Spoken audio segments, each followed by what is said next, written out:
to a topic that has caused much controversy across the country. The hashtag Rhodes Must Fall campaign that has been going on for some weeks might finally be coming to an end with the final decision of the monument's status requiring one last sitting of a special council on April the 8th to determine its future.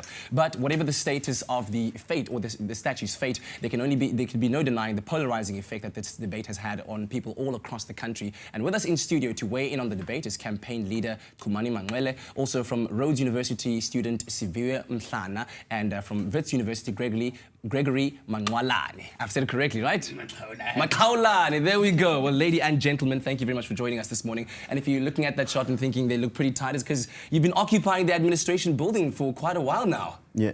And during these occupations, some serious debate has been going on. But I'm going to start with you first, Khumani. It's been a very emotional road, a very polarizing road, and a lot of opinions regarding the statue's place in South African society. Are you happy with the way that things have played out so far?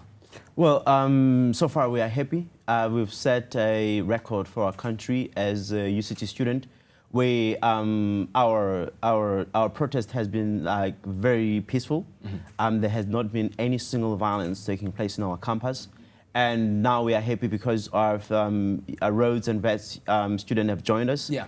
And then our own university have supported us and they've agreed with our demands, and we've been making very clear demands. Mm-hmm. And the university has accepted. Remember that the Vice Chancellor, Dr. Max Price, have said himself that in his personal capacity he wants the statue gone, and the Senate last week sat and they said they want the statue gone. Mm-hmm. And now we are waiting for the Senate tomorrow to take the same decision. Yeah. And as students, we are very happy. And I think South African society is in fact in the right direction. I mean, across the board, everyone supports that indeed we have to revisit our history in relation to these statues. Yeah. And everyone now is debating about it. And for us, as students, our aim is to set a national discourse, and then we have achieved that. Yeah, I want to just quickly pounce on this when you say that, yes, no violence has occurred and so on, but a lot of people didn't like the way that you went about it. For instance, the flinging of excrement on the statue. What was your reason for that? Well, I mean, last Saturday, we as UCT student and the Way of Life Church, we marched a 11.5 kilometer march from Kukuleti to Khayelitsha. And of course, we're coming from these communities. Yeah. And what we've seen there is in fact shocking, because we saw the way in which our people are living 21 years post-democracy. And then for us, it's really, I mean, there is porta-potty toilets on the streets in Khayelitsha. And then men and women, children are playing around those porta-potty. For us as black students, we brought our shame to the fore, so that we can actually highlight the problems that we're facing in our country to the affluence. I mean, UCT is very affluent, and our friends are black and white. They must know where we come from. Yeah, and so you've gained the support of Wits University students and Rhodes students as well. So, Greg, to you, why would you say you are so supportive of the removal of colonial symbols like this all across the country? And if so, are you though? Yeah, we are actually in support of the movement, and then we are here to show solidarity, to come to UCC to show solidarity that we share the same pain that you're feeling. Actually, not just as institutions and not just as university students, but across the board in South Africa, actually.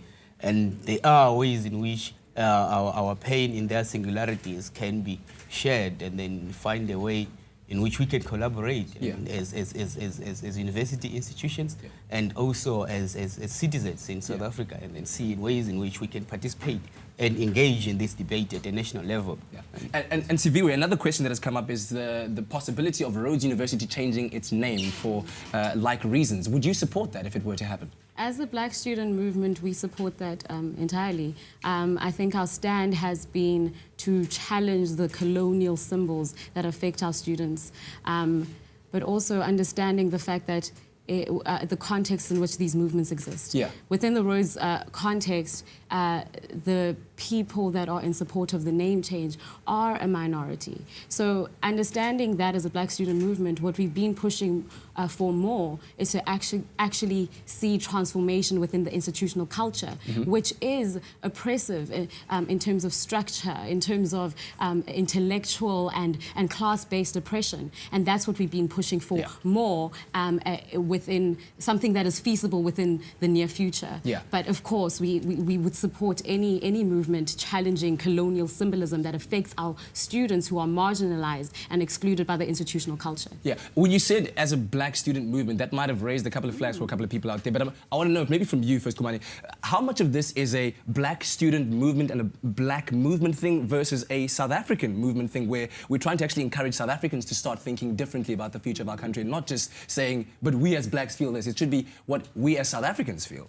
Yeah, I mean, this discourse is a very new discourse for us. We've, from the onset, said that we are bringing new politics in South Africa, and we are thinking in UCT in order for us to think in a South African level in a very honest way. Yeah. We have to be very honest about ourselves, about what is in front of us. For example, in UCT, we're struggling to claim South Africanness, black and white united in one cause, when we still have Sir John Rhodes guising in us, you know. We are saying you still have John Smart residents, you know, who was John Smart, a brutal racist, you know. Now we are saying take off these symbols so that we can be able to think anew and reimagine ourselves. And remember that as black students, we have to be able to reclaim our space, reclaim our identity and our dignity. I mean, we're talking about here an intergenerational cause. Yeah. I mean, the life of A.C. Jordan, who was a black professor, who was forced out of UCT.